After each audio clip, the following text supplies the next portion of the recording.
رسول النبي الأمي العربي القرشي المدني الطبي التقامي السيد البديع السراج المضيء القوة الدر الثابت الغار والسكينة المضمون بأرض المدينة العبد الموجه ورسول المصطفى أحمد المحمود الأحمد حبيب إله العالمين بالقاسم محمد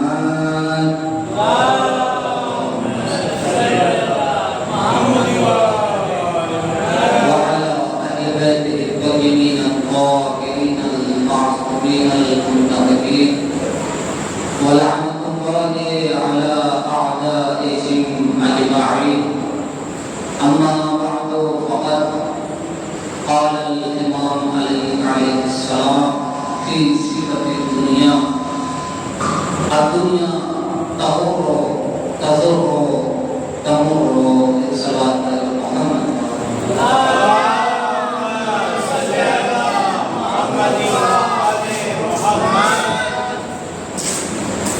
جیسا کہ میرا اشارہ مشکل ہو رہی ہے اور الگ عناوین پر آپ گوگل اور علماء کے بیان کو سن رہے ہیں، استعمال کر رہے ہیں. یہ موضوعات میں ایک موضوع دنیا کی حقیقت، دنیا ہے، دنیا کہتے ہیں. مولا کائنات نے بلاغت ارشاد فرماتے ہیں دنیا کی صفت کیا ہے، کوالٹیز کیا ہے، خوبیاں کیا ہے، یا بیس تفاوت کیا ہے. مولا کہتے ہیں دنیا میں اچھائی نہیں، دنیا میں بری صفتیں پائی جاتی ہیں اور وہ بری صفتیں یہ ہیں. مولا کہتے ہیں اب دنیا تغر، دنیا تمہیں دھوکہ دیتی ہے، تذر اس کے بعد تمہیں نقصان پہنچاتی ہے، تمر جب دھوکہ دینے کے بعد تمہیں نقصان پہنچا دیتی ہے تو پھر یہ تمہیں چھوڑ کر چلی جائے. یہ دنیا کی حقیقت ہے. یعنی یہ دنیا کی رنگت کو آپ دیکھیے، یہ دنیا کے حسن جمال کو دیکھیے. اس دنیا نے کس طریقے سے اپنے اندر انسانوں کو جذب کر لیا ہے کہ انسان اپنی خلقت کے ہدف کو بھول بیٹھا ہے. انسان اس مقصد کے تحت پیدا کیا گیا ہے، انسان کے لیے بھول چکا ہے. اور مولا دنیا کے پردے کو فاش کرتے ہوئے ارشاد فرماتے ہیں مثل دنیا، دنیا کی مثال دے رہے ہیں. مولا کہتے ہیں مثل دنیا، دنیا کی مثال ایسی ہے کمثل العین، جیسے انسان جو دیکھی مسوا جس کا ظاہری اور اوپر کا حصہ نرم اور آرامدائک وسم ناقع فی ربہ، لیکن اس کے اندر زہر باطن بھرا ہوتا ہے. اسی طریقے سے یہ دنیا آپ دیکھیں کس طریقے سے خوبصورت ہے اور اس کو آج کے زمانے میں کس طریقے سے بڑھا چڑھا کر بنایا جا رہا ہے. اب اتنی خوبصورتی آگے بڑھ گئی ہے کہ سامنے اگر کوئی چیز موجود ہو تو کچھ وقت کے لیے یہ بھی معلوم نہیں ہوتا ہے کہ یہ حقیقی ہے یا آرٹیفیشیل ہے. یعنی اس طریقے سے دنیا ترقی کرتی ہے، اس مقام پر دنیا پہنچ گئی ہے کہ ایک ہی جیسے کوئی انسان اگر آپ کے سامنے کھڑے ہو جائے تو آپ کے لیے یہ پہچاننا مشکل ہو جائے گا اس میں اصلی کون ہے اور بدلی ہے. یہ دنیا کی ترقی ہے. لیکن یہ اب مولا کے مثال کو مولا کو حدیث ارشاد فرماتے ہیں اس کے مطابق آپ دیکھیں تو یہ اوپر کی نرم چیزیں جو دنیا کی خوبصورتی ہے، یہ نرم چیزیں ہیں. وہ سمون ناقع عفوی کا کیا زہر قاتل کہاں پر ہے؟ تو زہر قاتل اس کے اندر مطلوب کرے کہ یہ دنیا اپنے زہر سے اس طریقے سے انسان کو نقصان پہنچا رہی ہے کہ جس ہدف اور مقصد کے لیے انسان کو پیدا کیا گیا ہے وہ اپنے حسن و جمال کے ذریعے سے انسان کو اس کے مقصد سے دور کر دیتی ہے. یہ اس زہر کا انسان اس طریقے سے دنیا نقصان پہنچاتی ہے. یہی وجہ تھی کہ جب مولا کائنات کی پوری معرفت سی دنیا کی، دنیا کو مولا پہچانتے تھے، دنیا کی حقیقت سے آشنا تھے. یہی وجہ تھی کہ مولا کائنات دنیا کو کلام ثلاثہ کہتے ہیں کہ دنیا جا میرے علاوہ کسی اور کو دھوکہ دینا، میں علی تیرے مخلوق میں نہیں آنے والا ہوں، میں علی تیرے مخلوق میں نہیں آنے والا. انسان دنیا میں آتا ہے، جب انسان کی قدرت ہوتی ہے تو اس میں 4 طریقے کے لوگ پائے جاتے ہیں. ایک والدین، جب کوئی بچہ دنیا میں پیدا ہوتا ہے تو ان میں ایک چیز ہوتی ہے، اس کے سب سے قریب ہوتے ہیں وہ ماں باپ. اور یہ ایک ایسا رشتہ ہے جس میں بچوں کو ماں باپ انتخاب کرنے کا حق نہیں ہوتا. لہذا اگر ماں باپ برے ہیں تو پھر بچے کا اس میں قصور نہیں. اس کے بعد 2 طریقے کے لوگوں سے اور اس کا سامنا ہوتا ہے. ایک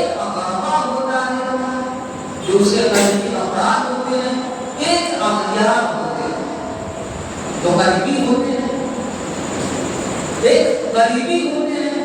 اب قریبی بھی کس طریقے سے ہوتے ہیں؟ ایک قریبی رشتے میں ہوتے ہیں، ایک ہمسائے اور پڑوسی کو وہاں سے قریبی جو دور کے رشتے دار ہمارے اپنے زبان میں کہا جاتا ہے. تو اس میں بھی انسان کا اختیار نہیں ہے. تیسری جو قسم ہے وہ ہے اغیار کی قسم، جو اس کے غیر لوگ ہوتے ہیں. اب اغیار میں بھی 2 قسم کے لوگ ہوتے ہیں.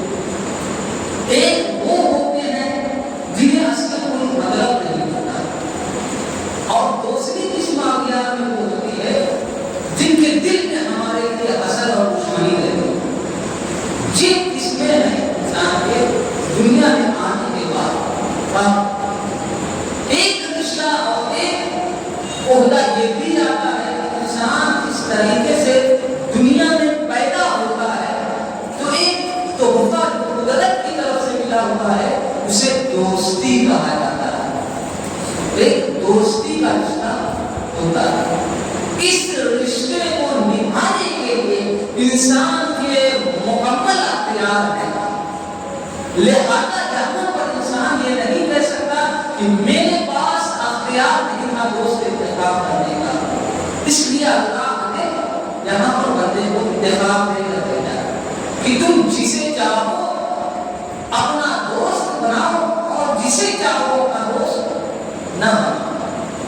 اور پھر رسول کے ذریعے انسانوں کو معرفت بھی کروائے کہ دیکھو دوستی کے کچھ معیار ہوتے ہیں.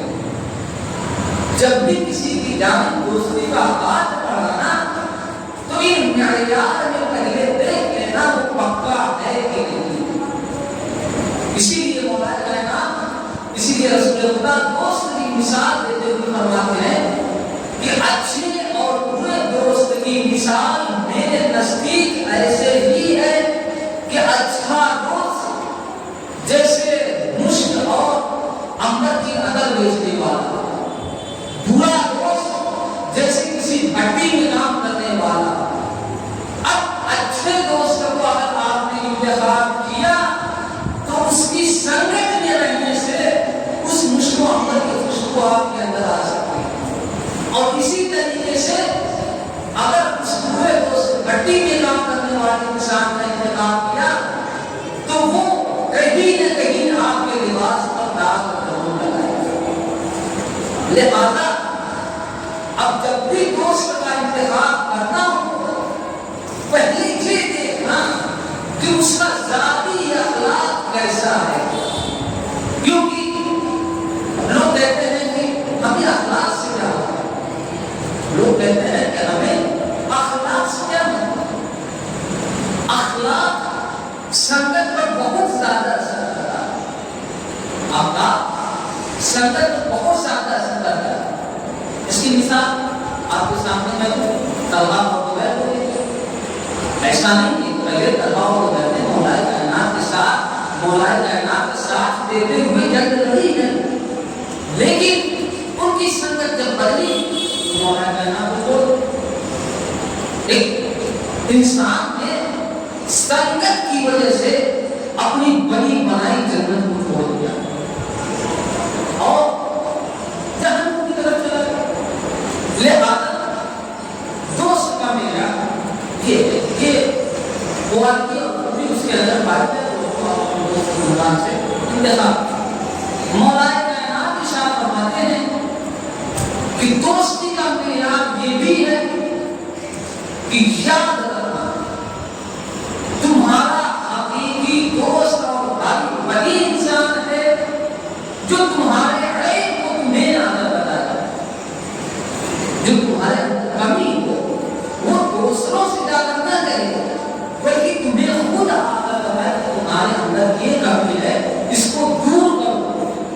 اور اگر تمہیں نہ بتاتے ہوئے لوگوں سے باتیں کر رہا ہے تو پھر وہ دوست نہیں ہے بلکہ تمہاری ہے. یہ دوستی کا معیار. اس کے علاوہ مولا ارشاد فرماتے ہیں کہ تمہارا حقیقی دوست, تمہارا سچا دوست وہی انسان ہے جو تمہیں غلط ہونے پر غلط کہے اور صحیح ہونے پر صحیح کہے. اگر تم غلط ہو اور تمہارے دوست کو معلوم ہے کہ یہ غلط ہے اس کے بعد بھی وہ صحیح کہے تو پھر وہ تمہارا دوست نہیں ہے, تمہارا دشمن ہے. اس لیے کہ ظاہری طور پر یہ تمہارے ساتھ ہے لیکن جب حساب و کتاب کا معاملہ اللہ کے وہاں پہنچے گا تو پھر یہ دوست تمہارے ساتھ نہیں رہے گا, تمہارا ہے. لہذا دوست کی ایک پہچان بھی ہے کہ وہ تمہاری غلطیوں پر تمہیں غلط کرے, تمہیں سمجھائے اور تمہاری اچھائیوں پر تمہاری تحسین کرے, تمہاری حوصلہ افضل دوستی میں جا. اور جب کبھی دوستی کا بات بڑھایا جائے, دوستی کے لیے اپنے آپ کو آمادہ کیا جائے تو پھر کچھ چیزیں بھی دوستی کی لاتی ہیں. جب دوستی کا ہاتھ ملتا ہے تو پھر صرف ہاتھ نہیں ملا بلکہ ہر حالات کے اعتبار سے کو نبھانا چاہے کیسے بھی حالات. یہی وجہ ہے کہ قریب ارشاد فرماتا ہے یا ایھا الذین آمنوا, اے وہ لوگ جو ایمان لے رہا ہے لم تقولون ما لا تفعلون, تم وہ باتیں کیوں کہتے ہو جس کو تم انجام نہیں دے سکتے. آخر وہ باتیں کیوں کہتے ہو جب تم سے دوستی نہیں نبھائی جا سکتی تو پھر یہ دوستی کی باتیں کیوں کرتے ہو. جب تم سے حقیقت اور حق بیانی پر نہیں ٹھہرا جاتا تو پھر اپنی زبان پر بات کو کیوں لاتے ہو. کیا تمہیں نہیں معلوم کہ یہ پرانے قبیلہ ہے. پھر اس کے علاوہ وَأَوْفُوا بِالْعَهْدِ إِنَّ الْعَهْدَ كَانَ مَسْئُولًا, اپنے وعدے کو پورا کرو کیونکہ قیامت کے دن تم سے تمہارے وعدے کے بارے میں سوال کیا جائے گا. قیامت کے دن تم سے سوال ہوگا تمہیں کس سے کیا وعدہ کیا تھا, کس کو کیا زبان دی تھی اور اس پر کتنا اپنے آپ کو باقی رکھا. یہی وجہ تھی کہ محمد رسول اللہ صلی اللہ علیہ وسلم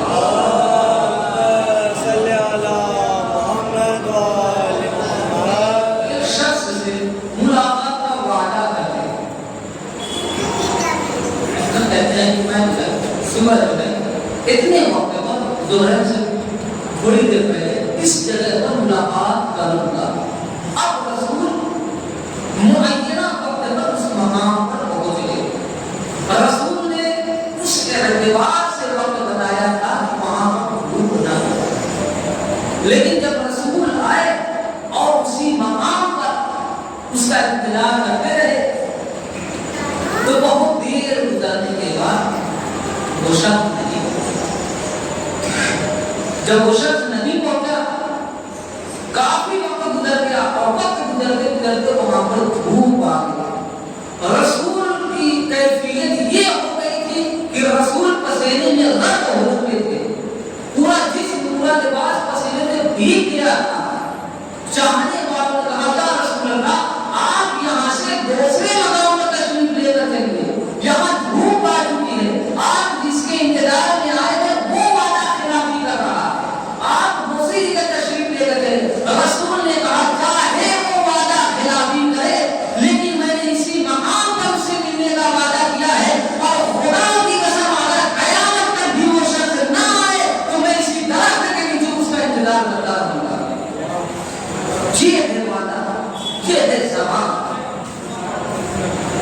زبان ایک ایسی چیز، زبان ایک ایسی شے کا نام ہے جس پر انسان کے پورے وجود کا دار و مدار ہوتا ہے۔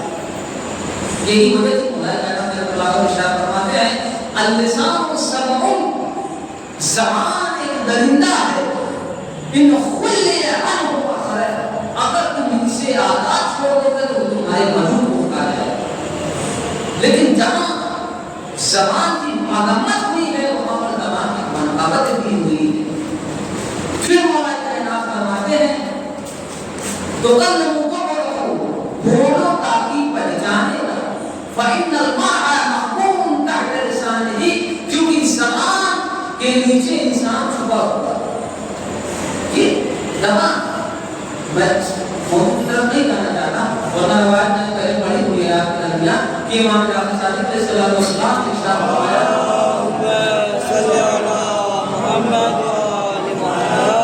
اسی زبان کے ذریعے انسان 70 گناہوں کو انجام دیتا ہے، صرف اور صرف زبان۔ تو جب بھی دوستی کی جائے اور جب بھی زبان دی جائے تو کوشش یہ ہونی چاہیے کہ ہم اپنے اس وعدے پر پاتے ہیں۔ مولا کائنات کہتے ہیں، ارشاد فرماتے ہیں کہ غربت یہ نہیں ہے کہ انسان کے پاس مال نہ ہو، غربت یہ ہے کہ انسان کو اچھا دوست ملے اور اس دوست کو کھو دے، یہ غربت ہے۔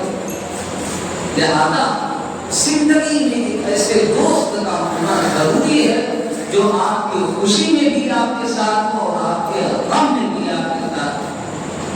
کسی نے بڑا خوبصورت شعر کہا تھا، رشتہ داری بھی جہاں ہاتھ چھوڑا لیتی ہے دوستی بڑھ کے طریقے سے لگا جاتی ہے۔ اور یہی وجہ ہے کہ مولا کائنات نے قرآن میں ارشاد فرمایا کہ سوال کرو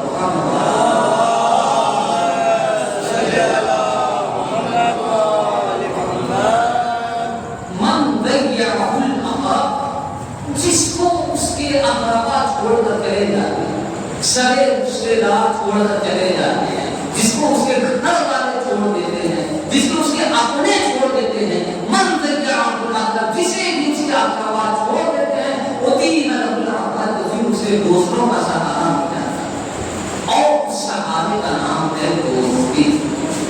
اور اسی دوستی کا انعام بھی جب ملتا ہے تو اتنا مہان اور اتنا عالیشان انعام ملتا ہے کہ وہ انعام پھر امام حسین علیہ السلام کے ساتھیوں میں نظر پاتا ہے۔ بس تمام میں نے کسی بھی اس عنوان کا انتخاب کیا کیونکہ آج 3 محرم کا جب جناب زینب نے دیکھا کہ لشکر یزید میں اضافہ ہوتا جا رہا ہے، لوگ فوج در فوج لشکر یزید میں شامل ہو رہے ہیں، جناب زینب امام حسین علیہ السلام کے پاس آتی ہے، آ کر ڈاک کر کہتی ہے بھیا حسین لشکر یزید میں لشکروں کا اضافہ ہوتا جا رہا ہے، بھیا حسین کیا ہمارا کوئی چاہنے والا نہیں ہے جو اس پردیسی اور غربت کے عالم میں ہماری مدد کرنے آئے؟ جیسے ہی جناب زینب کا یہ کہنا تھا، مولا حسین کہتے ہیں مجھے میرے بچپن کے دوست حبیب ابن مطالب کی یاد آ گئی۔ جناب مولا حسین نے حبیب ابن مطالب کو خط لکھا اور جیسے ہی خط حبیب ابن مطالب کے پاس پہنچا، جناب حبیب ابن مطالب کہاں جاتے ہیں اور اپنے آپ کو عاشورہ سے پہلے کربلا پہنچاتے ہیں۔ اداکاران مظلوم کربلا، یہ دوستی تھی جسے بچپن میں وعدہ کیا تھا اور ضعیفی کے عالم میں نبھایا جا رہا ہے۔ اداکاران مظلوم کربلا، ایک تحفہ ضعیفی کا، ایک تحفہ دوستی کا یہ بھی ہے کہ جب حبیب جیسا دوست کربلا پہنچا ہے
سکا انا للہ وانا الیہ راجعون ورحم بقائه وتسليما لعام وسيعلم الذي سنمعكم تدعون پروردگار محمد وعلى محمد کا ہمارے اسم سرتے والے قبول فرما پروردگار ہمارے گناہوں صغیرہ و کبیرہ مغفرت فرما حسنات میں اضافہ فرما پروردگار اعلان و نور پر مقام پر کامیابی و کامرانی عطا فرما پروردگار دشمنان اسلام دشمنان ایران کو اس کو نابود فرما پروردگار حاضرین کی تمام تر نیک جائز دل خواہشات کو پورا فرما پروردگار حاضرین کی تمام تر مشکلات کو دور فرما پروردگار حامل و محبوب ہیں ان کے قبر کو قضائے غیب سے ادا فرما پروردگار حامل و بیمار ہیں ان کے جلد جلد شفائے کاملہ عطا فرما پروردگار کی واسطہ محمد وآل محمد کا تمام حاضرین کو تمام تر مقرات مقدسات کی زیارت نصیب فرما